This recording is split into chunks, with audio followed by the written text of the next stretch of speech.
Wahai umat Islam yang beriman, diwajibkan kepadamu berpuasa. Perintah puasa di bulan Ramadan, taati rukun Islam yang ketiga. Perintah puasa di bulan Ramadan, taati rukun Islam yang ketiga.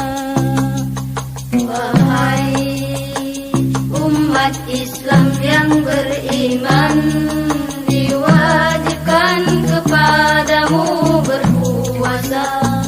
Perintah puasa di bulan Ramadan, taati rukun Islam yang ketiga.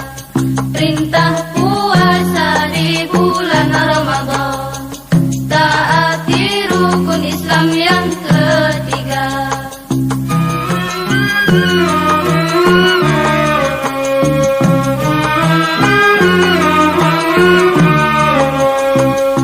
Bulan Ramadan,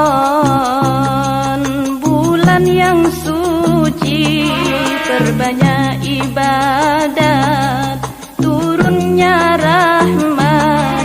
Bulan Ramadan, bulan yang suci, perbanyak ibadat, turunnya rahmat. Jauhi larangan, bersihkan hati. Jauhi larangan, bersihkan hati. Baca Al-Quran,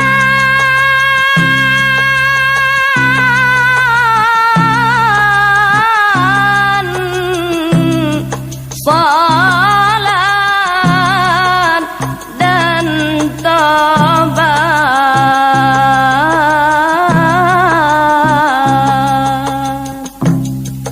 Wahai umat Islam yang beriman, diwajibkan kepadamu berpuasa.